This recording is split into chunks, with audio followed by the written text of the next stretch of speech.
আল্লাহ পাক রব্বুল আলামিন বলেন, ইয়া আইয়ুহাল্লাযীনা আমানু আতিউল্লাহ ওয়া আতিউর রাসূল, হে ঈমানদারগণ, তোমরা আল্লাহর আনুগত্য করো, রাসূল সাল্লাল্লাহু আলাইহি ওয়াসাল্লামের আনুগত্য করো। আল্লাহ বলেন, ওয়া ইউতিইল্লাহ ওয়ার রাসূল, আল্লাহ এবং রাসূলের আনুগত্য যে করবে, ফাউলাইকা মাআল্লাযীনা আন'আমা আল্লাহু আলাইহিম মিনান নাবিয়্যিন ওয়াস সিদ্দীকিনা ওয়াশ শুহাদা'i ওয়াস সালিহিন, তারা নবী, সিদ্দিক, শুহাদা এবং সালেহিন নেককার যারা তাদের সাথে থাকবে। আয়াত দ্বারা বোঝা যায় আল্লাহর আনুগত্য, রাসূলের আনুগত্য। এখান থেকে ইঙ্গিত হলো কোরআন সুন্নাহ উভয়টা মানতে হবে। কোরআন এবং সুন্নাহ উভয়টা মানতে হবে। এই কোরআন এবং সুন্নাহ মানতে গিয়ে আমাদের সমাজে আবার নতুন একটি দল তৈরি হয়েছে, যারা শুধু কোরআন মানে, হাদিস মানে না। শুধু কোরআন মানে, হাদিস মানে না, হাদিস অস্বীকার করে। মনোযোগ সহকারে আলোচনাটা শুনলে আশা করি আপনারা ভবিষ্যতে তাদের পথে পা বাড়াবেন না এবং তাদের ধোকায় আপনারা পড়তে হবে না। তারা কিছু কিছু যুক্তি দিবে আপনাকে, যে যুক্তির সত্যতাও আছে। যুক্তি যদি সত্য হয় তাহলে তাদেরটা মানতে সমস্যা কোথায়? এই জন্য আলোচনাটা শুনুন। কোরআন মানা, সুন্নাহ মানা, মানে কোরআন হাদিস উভয়টা মানা। তো যারা হাদিস মানে না, তাদের অনেকগুলা প্রশ্নের মধ্যে একটা প্রশ্ন অথবা হাদিসের উপর একটা অভিযোগ হলো এই যে, নবীর যুগে হাদিস লেখা হয় নাই, তোমরা এই বুখারীতে লিখিত হাদিস কোথায় পেলে? মুসলিমে লিখিত হাদিস কোথায় পেলে? এবং নবীর একটা হাদিসও আছে, এই হাদিস দিয়ে তারা দলিল দিবে যে রাসূল বলছে তোমরা আমার হাদিস লেখো না, এবং আসলে হাদিসে এই কথা আছে। তাহলে তাদের এই যুক্তি যথাযথভাবে সত্য যুক্তি। তো এই যুক্তি দিয়ে বলে শুধু কোরআন মানলেই হবে, হাদিস মানা লাগবে না। এই বিষয়টা সামনে রেখে আমরা আলোচনাটা যদি মনোযোগ দিয়ে শুনি, আশা করি আমাদের অনেক কাজে আসবে ইনশাআল্লাহ। তো আল্লাহ পাক রব্বুল আলামিন আল্লাহকেও মানতে বললেন, রাসূলকে মানতে বললেন। আল্লাহ এক আয়াতে বলেন, মা আতাকুমুর রাসূলু ফাখুযু, রাসূলুল্লাহ সাল্লাল্লাহু আলাইহি সাল্লাম তোমাদেরকে যা দেয় এটা গ্রহণ করো। ওয়া মা নাহাকুম আনহু ফান্তাহু, যা থেকে নিষেধ করে তার থেকে তোমরা বিরত থাকো। ইবনে মাজাহ হাদিসের একটা কিতাব। আজকে আমাদের এই মাদ্রাসায় যে ছাত্রগুলা পাগড়ি পাবে তারাও এই কিতাবটা পড়েছে এবছর। এই ইবনে মাজাহর 12 নাম্বার হাদিস। রাসূলুল্লাহ সাল্লাল্লাহু আলাইহি সাল্লাম বলেন, ইউশিকুর রাজুলু মুত্তাকিয়ান আলা আরিকাতিহি ইউহাদ্দিসু বিহাদিসিন মিন্নি, এমন একটা যুগ আসবে যেই যুগে মানুষ সিংহাসনের মধ্যে ট্যাক লাগায় বলবে। আপনাদের আজকে চেয়ারটা সিংহাসন, সিংহাসনের মধ্যে এরকম ট্যাগ লাগায় বলবে। নবীজি বলেন, ইউহাদ্দিসু বিহাদিসিন মিন্নি, ওই ব্যক্তি তার সামনে আমার হাদিস পেশ করা হবে। কার সামনে? যিনি খুব ভাব নিয়ে বসে থাকবেন তার সামনে আমার হাদিস পেশ করা হবে। তো হাদিস পেশ করার পর ওই ব্যক্তি, সিংহাসনের মধ্যে বসা পণ্ডিত বলবে, বাইনানা ওয়া বাইনাকুম কিতাবুল্লাহ, আমাদের মাঝে তোমাদের মাঝে আল্লাহর কোরআন আছে, আল্লাহর কোরআন থাকতে হাদিসের কি প্রয়োজন? কথা তো সত্য যে আল্লাহর কোরআন থাকতে হাদিসের কি প্রয়োজন? ফামা ওয়াজাদনা ফীহি মিন হারামিন হারামনা ওয়া মা ওয়াজাদনা ফীহি মিন হালালিন ইস্তাহলালনা, কোরআনে যেটা আমরা হারাম পাই এটা হারাম হিসাবে গ্রহণ করলাম, আর কোরআনে যেটা হালাল পেয়েছি এটা হালাল হিসাবে গ্রহণ করে নিলেই তো হয়। এখানে হাদিসের আর কি দরকার? যুক্তি বড় চমৎকার। যেমন সূরা বাকারার 275 নাম্বার আয়াতে আল্লাহ বলেন, ওয়া আহাল্লাল্লাহুল বাই'a ওয়া হাররামান রিবা, আল্লাহ ব্যবসাকে হালাল করেছেন, সুদকে আল্লাহ হারাম করেছেন। এখন কোরআনে যে বলছে আল্লাহ ব্যবসাকে হালাল করেছেন, আমরাও জানি ব্যবসা হালাল। সুদ যে হারাম করেছেন এটা আমরাও জানি সুদ হারাম। তার মানে কোরআনের এই হালাল এবং হারাম উভয়টার প্রতি আমরা বিশ্বাস রাখি এবং আমরা এটা মেনেও নেই। তো যেই ব্যক্তি কোরআনের পণ্ডিত, উনি আপনাকে যুক্তি দিয়ে বুঝাবে যে কোরআনে যেইগুলা হালাল বলছে আল্লাহ, এই হালালগুলা গ্রহণ করলেই তো হয়, আর কোরআনে যেইগুলারে আল্লাহ হারাম বলছে এই হারামগুলা বর্জন করলেই তো হয়। এটা যুক্তি। এখন আমরা যারা মুসলমান বলেন তো, কোরআনের হালালকে আমরা হালাল হিসাবে মানি কিনা এবং হারামগুলাকে হারাম জেনে বর্জন করার চেষ্টা করি, ঠিক না? তো তার কথা আর আমাদের কথা উভয়ের কথাই তো মিলল। তিনিও বলেন হারামকে হারাম মানবো, হালালকে হালাল মানবো। আমরাও হালালকে হালাল মানি, হারামকেও হারাম জানি। তো তিনি বুঝাইতে চাই যে এই কথাটা, যে কোরআনের হালাল আর হারাম মানলেই হবে, হাদিসের কোনো দরকার নেই। রাসূলুল্লাহ সাল্লাল্লাহু আলাইহি সাল্লাম বলেন, তার মুখের উপর তখন তুমি বলে দিবা, ওই পণ্ডিতের, কোরআনের পণ্ডিতের মুখের উপর বলে দিবা, আলা ওয়া ইন্নামা হারামা রাসূলুল্লাহ মিসলু মা হারামাল্লাহ। কোরআনের ওই পণ্ডিতকে বলে দিবা, শোনো, রাসূলুল্লাহ সাল্লাল্লাহু আলাইহি সাল্লাম যা হারাম করেন, রাসূলের হারামটাও আল্লাহর হারামের মতোই হারাম হয়ে যায়।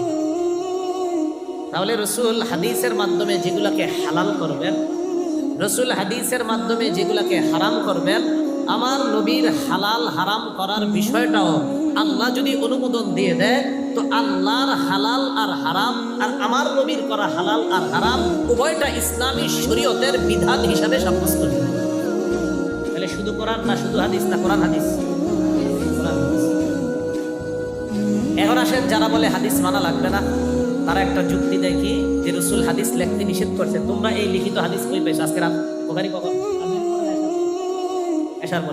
এশার পরে দেখবেন ছাত্ররা বুখারী সামনে নিয়ে খুইলা পড়তেছে। এখন তাদের যুক্তি যে বুখারীতে যে হাদিসগুলা লেখা আছে, এই লেখা হাদিস তোমরা পাইলে না, এই জন্য তাদের যুক্তি। এই জন্য মনোযোগ দিয়ে শুনি আমরা, হাদিস কাকে বলে। এক নম্বর কথা, হাদিস বলা হয় রাসূলুল্লাহ সাল্লাল্লাহু আলাইহি সাল্লামের কথা, কাজ, চুপ থাকা, সমর্থন করা, নড়াচড়া করা, নবীজি দেখতে কেমন ইত্যাদি সব হাদিস। রাসূলুল্লাহ সাল্লাল্লাহু আলাইহি সাল্লাম বলেছেন, বুখারীর প্রথম হাদিস, ইন্নামাল আ'মালু বিন্নিয়াত, আমলের প্রতিদান নির্ভর করে নিয়তের উপর। এটা রাসূলের কওলি হাদিস, মানে এই হাদিসটা হলো রাসূলের কথা। রাসূল বলেছেন আমলের প্রতিদান নির্ভর করে নিয়তের উপর, এটা রাসূলের কথা।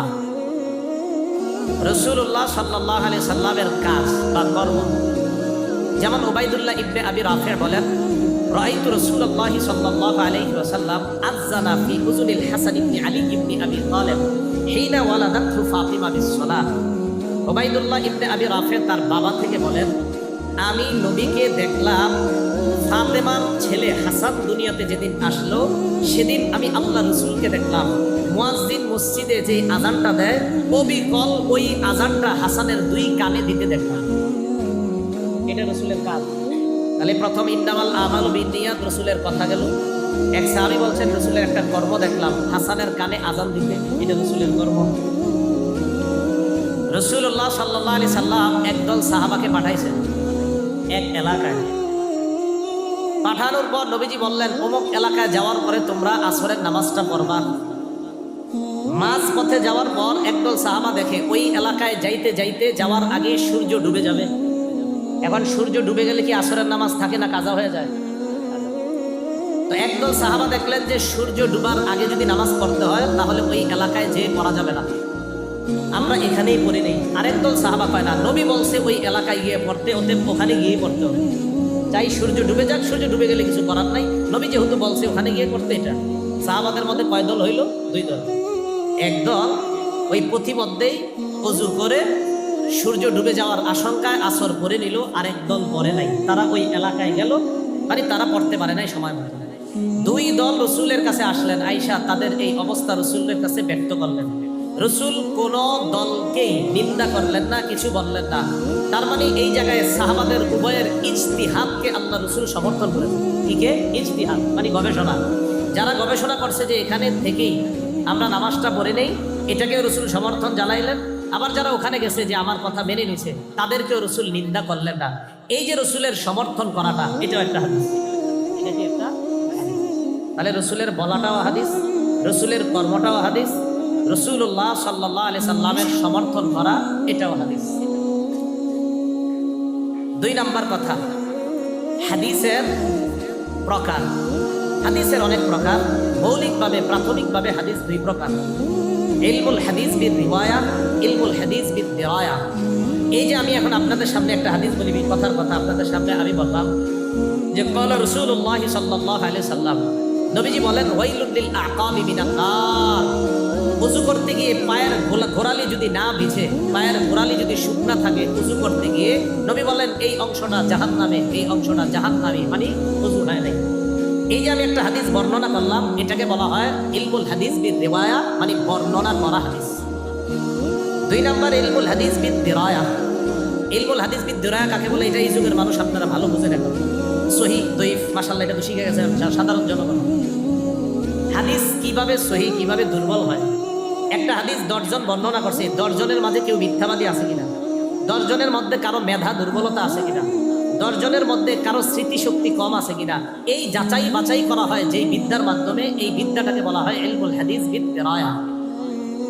তাহলে একটা হলো হাদিস বর্ণনা করা, এটা হাদিসের একটা প্রকার। আরেকটা হলো হাদিসটা কি দুর্বল, হাদিসটা কি সহিহ, হাদিসটা কি হাসান, হাদিসটা কি হাসান লি জাতিহি, হাদিসটা কি হাসান লি গায়রিহি, হাদিসটা কি সহিহ লি জাতিহি। তো এরকম হাদিসটা কি সহিহ। আরো আছে হাদিসের মধ্যে প্রকার গরীব হাদিস। তো গরীব হাদিস, দঈফ হাদিস, এগুলোর মধ্যে আবার আপনার পার্থক্য আছে। কোন হাদিসকে বলা হয় ওয়াহি, কোন হাদিসকে বলা হয় মুরসাল, কোন হাদিসকে বলা হয় মুনকার, আবার কিছু হাদিস হবে বাতিল, আর কিছু আছে আপনার জাল। এটা হাদিস। যেই শাস্ত্রের মাধ্যমে আপনার হাদিসটা কি দুর্বল, হাদিসটা কি সহিহ, হাদিসটা কি হাসান, হাদিসটা কি হাসান লি জাতিহি, হাসান লি গায়রিহি, হাদিসটা কি গরীব ইত্যাদি নির্ণয় করা হয়। হাদিসের বর্ণনাকারীদের মধ্যে কোনো ঝামেলা আছে কিনা এই নির্ণয় করা হয় যে বিদ্যা, এটাও হাদিসের একটা প্রকার। এই প্রকারটা আবার আপনার অনেক বড়, অনেক পড়াশোনার প্রয়োজন হয়। দ্বিতীয় যে প্রকারটা, প্রথম প্রকারটা হলো একজন একটা হাদিস মুখস্থ করলো, বইলা দিল বাস। এই জন্য আমি গতকালকে একটা লেখা দিছি যে আমাকে অনেকে হাদিস বিশারদ বলে, আজকে উপস্থাপক উনিও বলছে হাদিস বিশারদ। এটা আমার উপরে জুলুম। আমি হাদিস বিশারদ না, আমি উলুমুল হাদিস নিয়ে পড়াশোনা করি নাই। হাদিস গবেষণা করে যেই শাস্ত্র বললে ওটা নিয়ে আমি পড়ি নাই, অতএব আমাকে হাদিস বিশারদ বলাটা এটা সঠিক না। এখন এই যে হাদিস 2 প্রকার, একটা বর্ণনা করা, বর্ণনা মানে ওই যে কিছু মুখস্থ করছি আপনাদের সামনে মেরে দিই, এটা বর্ণনা। আর আরেকটা হলো গবেষণা। এই গবেষণা লব্ধ যে হাদিস, এটা আসলে পড়াশোনা করি নাই, এটার আলাদা শাস্ত্র আছে। যেমন আমাদের দেশের আল্লামা আব্দুল মালিক হাফিজাহুল্লাহ, উনি যেই গবেষণাটা চালাচ্ছেন, এটা ইলমুল হাদিস বিদ দিরায়া। 3 নাম্বার হাদিসের গুরুত্ব। ইবনু সালাহ রাহমাতুল্লাহি আলাইহি বলেন, কোরআনের পরে সবচেয়ে গুরুত্বপূর্ণ বিদ্যা হলো ইলমুল হাদিস, হাদিসের বিদ্যা। ইবনে হাজার আসকালানী রাহমাতুল্লাহি আলাইহি বলেন, মৌলিকভাবে বিদ্যার 3 প্রকার। প্রথমত প্রধানতম, কি বলছে, প্রথমত প্রধানতম বিদ্যা 3 প্রকার। একটা হলো ইলমুল কোরআন, 2 নাম্বার ইলমুল হাদিস, 3 নাম্বার ইলমুল ফিকহ। ইলমুল কোরআন, কোরআনের ব্যাখ্যা করতে গেলেও হাদিসের প্রয়োজন হয়, হাদিসের ব্যাখ্যা করতে গেলেও আরেক হাদিসের প্রয়োজন হয়। ফিকহ শাস্ত্রকে মানুষের সামনে উপস্থাপন করতে গেলেও হাদিসের প্রয়োজন হয়। ইবনে হাজার আসকালানী রাহমাতুল্লাহি আলাইহি বলেন, হাদিসের এত গুরুত্ব যে কোরআন বুঝতে হলে হাদিসের কোনো বিকল্প নাই। কোরআনে আল্লাহ বলছে রুকু করো, কোরআনে আল্লাহ বলছে সিজদা করো, কিভাবে রুকু করো এটা কোরআনে নাই, কিভাবে সিজদা করো এটা কোরআনে নাই। কোরআনে নামাজের হুকুম আছে, আকিমিস সালাতা তরফাইন নাহার ওয়া যুলাফাম মিনাল লাইল। কোরআনে আল্লাহ বলেছেন দিনের শুরু অংশে, শেষ অংশে, রাতের কিছু অংশে নামাজ পড়ার জন্য। কিন্তু ফজরের নামাজ যে 2 রাকাত এটা কোরআনে নাই, জোহরের নামাজ যে ফরজ 4 রাকাত এটা কোরআনে নাই, আসরের নামাজ যে ফরজ 4 রাকাত এটা কোরআনে নাই, মাগরিব যে ফরজ 3 রাকাত এটা কোরআনে নাই, এশার নামাজ যে ফরজ 4 রাকাত এটা কোরআনে নাই, এটা আছে হাদিসে। তাহলে বলেন তো কোরআনের মৌলিক হুকুম বোঝার জন্য হাদিসের গুরুত্ব কম না অনেক বেশি? কোরআনের মৌলিক হুকুম হলো সিজদা করো, কিভাবে করো এটা হাদিসে। কোরআনের মৌলিক হুকুম রুকু করো, কিভাবে করো এটা হাদিসে। এই জন্য ইবনে হাজার আসকালানী বলেন, তাফসিরুল কোরআন করতে গেল হাদিসের প্রয়োজন, তাফসিরুল হাদিস করতে গেল হাদিসের প্রয়োজন, ফিকহ মানুষের সামনে বলতে গেল হাদিসের প্রয়োজন। এই জন্য ইবনে হাজার আসকালানী বলেন, প্রধানতম 3 বিদ্যার মধ্যে 1 নাম্বার শ্রেষ্ঠ বিদ্যা কোরআন, 2 নাম্বারের যে সিরিয়ালটা এটা হলো হাদিস, 3 নাম্বার ফিকহ। ইবনে হাজার বলেন এই 3টা বুঝতে গেলে হাদিসের অবশ্যই প্রয়োজন। 4 নাম্বার হাদিসের প্রয়োজনীয়তা কি পরিমাণ?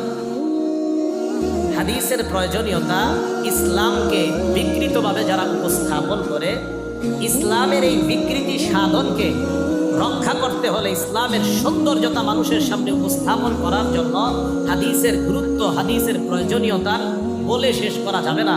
ইসলামের সৌন্দর্যতার জন্য এত পরিমাণ হাদিসের প্রয়োজন। এগুলো 4টা কথা। 5 নাম্বার কথা, হামিলিনে হাদিস। আজকে যারা বুখারী শরীফ শেষ করে মাওলানা হবেন তাদের কি ফজিলত, তাদের কয়েকটা ফজিলত শোনেন। আবু দাউদ শরীফের 3660 নাম্বার হাদিসের বর্ণনা। قال رسول الله صلى الله عليه وسلم, নবীজি বলেন, নাদ্দারাল্লাহু ইমরাআন সামিআ মিন্না হাদিসান ফাহাফিযা হাত্তা ইউবাল্লিগা। ওই ব্যক্তিকে আল্লাহ আলোকিত বানান, ওই ব্যক্তিকে আল্লাহ উজ্জ্বল বানিয়ে দেন যেই ব্যক্তি আমার থেকে একটা হাদিস শুনে এবং মুখস্থ করে এবং অন্যদের কাছে পৌঁছে দেয়, তাকে যেন আল্লাহ আলোকিত বানিয়ে দেন। সাল্লাল্লাহু আলাইহি ওয়াসাল্লাম। ওলামা হযরতদের কাছে আবার আপনার এবং ছাত্র ভাই যারা আছেন আজকে এই জায়গায়, রাসূল এই হাদিসে হাফিজও বলছে। তার মানে হাদিস হিফজের প্রতি গুরুত্ব জরুরি। হিফজুল হাদিস, হাদিস মুখস্থ করা, কিছু হাদিস তো মুখস্থ থাকা চাই। এমনি আমাদের দাওরায়ে হাদিসের ছাত্র যারা, ইনশাআল্লাহ সামনে থেকে এমন হওয়া উচিত, তারা বের হবে ন্যূনতম 500 হাদিস সবার মুখস্থ থাকবে। হ্যাঁ, এটা জরুরি, উচিত। এটা যে কি পরিমাণ কাজে দিবে এটা বলে বোঝানো যাবে না। সব দল আপনার পক্ষে এসে যাবে, আসতে বাধ্য হবে। কি বলেন ওটা আর কি বলেন সেটা, সব আপনার পিছনে ঘুরবে। হিফজুল হাদিস, এটার গুরুত্ব। রাসূল এই হাদিসের মধ্যে বলছেন, ওই ব্যক্তিকে আল্লাহ আলোকিত বানান যেই ব্যক্তি আমার থেকে একটা হাদিস শুনে, শোনার পর মুখস্থ করে অন্যের কাছে পৌঁছে দেয়, তাকে যেন আল্লাহ আলোকিত বানায়। তাহলে মাদ্রাসা যারা হাদিস পড়াইতেছে তাদের দাম আছে না নাই? আর একটা মর্যাদা শুনেন, তিরমিজি শরীফের 2650 নাম্বার হাদিস। এই হাদিসের মধ্যে আসছে রাসূলুল্লাহ সাল্লাল্লাহু আলাইহি সাল্লাম সাহাবাদেরকে বলেন, ইন্নান নাসা লাকুম তাবউন ওয়া ইন্না রিজালান ইয়াতুনাকুম মিন আখতারিল আরদিনা। সারা পৃথিবীর মানুষ তোমাদের অনুসরণ করবে। সুবহানাল্লাহ। নবীজি বলেন, সারা পৃথিবীর আনাচে কানাচে থেকে তোমাদের কাছে জনগণ আসবে, মানুষ আসবে হাদিসের বিদ্যা অর্জন করার জন্য, শরীয়তের বিদ্যা অর্জন করার জন্য। নবী বলেন, ফাইদা আতাকুম ফাস্তাউসু বিহিম খায়রা। সারা দুনিয়ার বিভিন্ন প্রান্ত থেকে তোমাদের কাছে শরীয়তের বিদ্যা শেখার জন্য যারা আসবে, তাদের কল্যাণ কামনা করার ক্ষেত্রে আমি নবীর উপদেশ তোমরা গ্রহণ করবা। তাদের কল্যাণ কামনা মানি তাদেরকে কোরআন এবং সুন্নাহ শিক্ষা দেওয়াটাই তাদের কল্যাণ কামনা। তাহলে বলেন, এই মাদ্রাসার যারা উস্তাদ আছে, যাদেরকে হাদিস পড়াচ্ছে, তাহলে কি পরিমাণ তাদের কল্যাণকামী। এই মাদ্রাসায় হাদিস পড়ানোর অর্থ এই না যে কোরআন না, আরে কোরআনরে কেন্দ্র করেই তো সব বিদ্যা, কোরআন বোঝার জন্যই তো সব বিদ্যা মাদ্রাসা। তাহলে এখানে কোরআন এবং সুন্নাহ উভয় বিদ্যার জন্য চারদিক থেকে ছাত্ররা এখানে আসে। রাসূল বলেন, তারা যখন আসে তাদেরকে কল্যাণ কামনা করার ক্ষেত্রে আমার উপদেশ গ্রহণ করো, তাদেরকে কোরআন সুন্নাহ শিক্ষা দেওয়ার মাধ্যমে আমার যত উপদেশ আছে এই উপদেশগুলো গ্রহণ করো। এইখান থেকেও বোঝা যায় যারা হাদিস শিখতে আসে আর যারা শিখায়, আল্লাহ রাসূল সাল্লাল্লাহু আলাইহি সাল্লাম কি পরিমাণ মর্যাদা তাদেরকে দিলেন যে তাদেরও কল্যাণ কামনা করো। এই হাদিস থেকে এটাও বোঝা যায় যারা হাদিসের ছাত্র তাদেরও কল্যাণ কামনা করা প্রত্যেকটা উস্তাদের দায়িত্ব। রাসূলুল্লাহ সাল্লাল্লাহু আলাইহি সাল্লাম বলেন, আল্লাহুম্মা আরহাম খুলাফানা। আল্লাহ, আপনি আমার খলিফাদের প্রতি রহম করেন। তাদের প্রতি? খলিফা। সাহাবারা বললেন, ওয়া মা খুলাফাউকুম ইয়া রাসূলুল্লাহ, হুজুর আপনার খলিফা কারা? এটা একটু মন দিয়ে শুনেন, দেখেন খলিফা কাদেরকে বলছে। সাহাবারা বললেন, হুজুর আপনার খলিফা কারা? নবীজি বলেন, আল্লাযীনা ইয়াতুনা মিন বা'দি, যারা আমার পরে দুনিয়াতে আসবে। সুবহানাল্লাহ। ওয়া ইয়ারবুনা আহাদিসি ওয়া সুন্নতি ওয়া ইউআল্লিমুনা নাস, যারা আমার পরে দুনিয়াতে আসবে, আসার পর তারা আমার হাদিসগুলা, আমার সুন্নতগুলা অন্যদের কাছে বর্ণনা করবে, অন্যদেরকে শিক্ষা দিবে। তারা হলো আমার খলিফা। তাদের প্রতি যেন আল্লাহ রহম করেন, আমি নবী দোয়া করে। এই জামিয়াতুল হাসানের প্রত্যেকটা উস্তাদে দোয়ার মধ্যে শামিল। রাসূলুল্লাহ সাল্লাল্লাহু আলাইহি ওয়াসাল্লাম তাদেরকে খলিফা বলেন। এইগুলো হামিলিন হাদিসের মর্যাদা। কিন্তু এগুলা কেন বললাম? আসল কথাটা বলার জন্য এখন আমরা প্রবেশ করব। যারা হাদিস অস্বীকার করে, এই অস্বীকারীদের জবাব দেওয়ার জন্য কয়েকটা কথা মনে রাখি আমরা। সহিহ বুখারীর বর্ণনা 3461 নাম্বার হাদিসে রাসূলুল্লাহ সাল্লাল্লাহু আলাইহি ওয়াসাল্লাম বলেন, বাল্লিগু আন্নী ওয়ালাউ আয়াত, আমার পক্ষ থেকে একটা আয়াত হলেও অন্যের কাছে পৌঁছে দাও। তাহলে বলেন তো, ইসলামী শরীয়ত তথা কোরআন সুন্নাহ এটা পৌঁছানোর দায়িত্ব এখন কাদের? বলেন আমাদের। সবাই বলেন কাদের দায়িত্ব এসে গেল? প্রচার করতে হবে কোরআন ও সুন্নাহ। সহিহ বুখারীর 53 নাম্বার হাদিস। এই হাদিসের মধ্যে আসছে রাসূলুল্লাহ সাল্লাল্লাহু আলাইহি সাল্লামের কাছে রবিআ নামে এক গোত্র আসছে।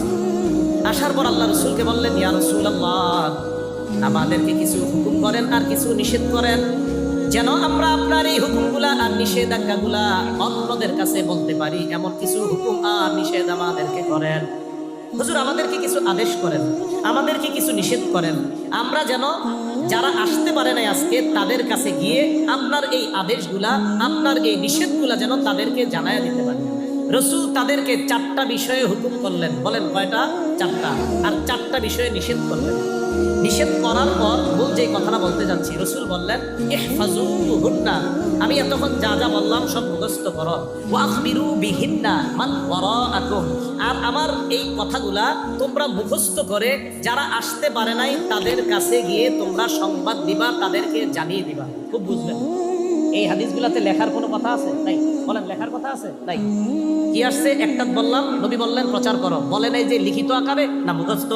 পরের হাদিসে বললেন মুখস্থ করো, করার পর অন্যদেরকে জানায় দাও। তাহলে মুখস্থর কথা পাইলাম, এখনো লেখার কথা পাইনি। তাহলে আজকে বুখারী কেন? বুখারীর মধ্যে হাদিস লেখা কেন? কথাটা মাথায় রাখবেন। মুখস্থর কথা পাইলাম, কিন্তু বুখারীতে তো হাদিস লেখা আছে না? সহিহ বুখারীর ৬৭ নাম্বার হাদিস। এই হাদিসের মধ্যে আসছে রসুল হজের দিন ওয়াদা আলা বাইরিহি, ওটের উপর বসলেন। ওটের উপর বসার পর সাহাবাদেরকে লক্ষ্য করে বললেন, আইয়ু ইয়াউমিন হাযা, সাহাবারা আজকে কোন দিন বলেন তো? জিলহজ মাসের 10 তারিখ। এই দিনটা যে কোরবানির দিন আমরা সবাই জানি না? তো সাহাবাদেরকে বললেন আজকে কোন দিন বলো তো? সাহাবারা চিন্তা করলেন আজকে যে ইয়াউমুন নাহর, তথা আজকে যে কোরবানির দিন, এটা রসুলও জানে, এটা আমরাও জানি। নবী আমাদেরকে এই প্রশ্ন কেন করলেন? তখন রাসূলুল্লাহ সাল্লাল্লাহু আলাইহি ওয়াসাল্লাম আমাদেরকে এই প্রশ্ন করার পর সাকাতনা হাত্তা যানান্না আন্নাহু সাইসাম্মিহি সিওয়া ইসমি, আমরা মনে করলাম নবী মনে হয় আজকে যে কোরবানির দিন এই নামটা পরিবর্তন করে অন্য কোনো নাম রাখবে। নবীও জানে আজকে কোরবানির দিন, আমরাও জানি কোরবানির দিন। প্রশ্ন কেন করলেন? নাকি আজকের দিনের নামটা পরিবর্তন করে ফেলে? এই জন্য আমরা চুপ রইলাম। আমাদের চুপ থাকা দেখে আল্লাহ রসুল আমাদেরকে বললেন, আলাইসা ইয়াউমান নাহরি, আজকে কি কোরবানির দিন না? তখন সাহাবারা বলেন, জি হুজুর, আজকে কোরবানির দিন। এবার সাহাবাদেরকে প্রশ্ন করলেন, আইয়ু শাহরিন হাদা, এটা কোন মাস? আলেমরা ছাড়া বলেন তো অন্যরা, কোরবানি হয় কোন মাসে? জিলহজ মাস। সাহাবারা বলেন, সাকাতনা হাত্তা যানান্না আন্নাহু সাইসাম্মিহি বিগাইরি ইসমিহি, আমরা চুপ রইলাম, আমরা মনে করলাম আল্লাহ নবী মনে হয় জিলহজ মাসের নামটা পরিবর্তন করে অন্য কোনো নাম রাখবে। এটা জিলহজ মাস, নবীও জানে, আমরাও জানি। আমরা মনে করলাম নবী মনে হয় আজকে এই দিনে জিলহজ মাসের নামটা পরিবর্তন করে দিবে। আমাদেরকে বললেন, আলাইসা বিজিল হিজ্জা, এটা কি জিলহজ মাস না? আমরা জবাব দিলাম, হ্যাঁ ইয়া রাসূলুল্লাহ, এটা জিলহজ মাস। অন্য বর্ণনায় নবী বললেন, আইয়ু বালাদিন হাদা, এটা কোন শহর? সাহাবারা জবাব দিলেন, বালাদুল হারাম, এটা পবিত্র শহর মক্কা। নবী বললেন, শোনো তোমরা, ইন্না আমওয়ালাকুম ওয়া আরাদাকুম ওয়া দিমাআকুম, কোন বর্ণনা ইন্না দিমাআকুম ওয়া আমওয়ালাকুম ওয়া আরাদাকুম হারামুন বাইনাকুম কাহুরমাতি ইয়াউমিকুম হাদা ফি হাদা আশ-শাহরি ফি হাদাল বালাদ। যেমনি ভাবে এই শহর সম্মানিত, এই মাস সম্মানিত, এই মাসের 10 তারিখটা যেমন সম্মানিত, তেমনি ভাবে আমি নবী তোমাদের মুসলমানদের একজন আরেকজনের কাছে তার সম্পদ, তার সম্মান, তার রক্তকে তেমন সম্মানিত বলে ঘোষণা করলাম। একজন মুসলমানের রক্তের দাম পবিত্র শহর মক্কার মতো, একটা মুসলমানের সম্পদের দাম পবিত্র শহর মক্কার মতো, একটা মুসলমানের ইজ্জতের দাম পবিত্র শহর মক্কার মতো রাসূল ঘোষণা করে। হাদিস বলার উদ্দেশ্য আমার এগুলো শোনানো না, মূল উদ্দেশ্য হলো শেষের অংশটুকু। রাসূল বললেন, আমি এতক্ষণ যা বললাম, লিউবাল্লিগিশ শাহিদুল গায়বা, আমার এই কথাগুলা তোমরা যারা অনুপস্থিত তাদের কাছে পৌঁছে দিবা। বলে নাই যে লিখিত আকারে, এরকম বলে নাই, শুধু বললেন আমি যা যা বললাম তোমরা উপস্থিতরা অনুপস্থিতদের কাছে পৌঁছে দিবা। লেখার কথা কি আছে এখানে?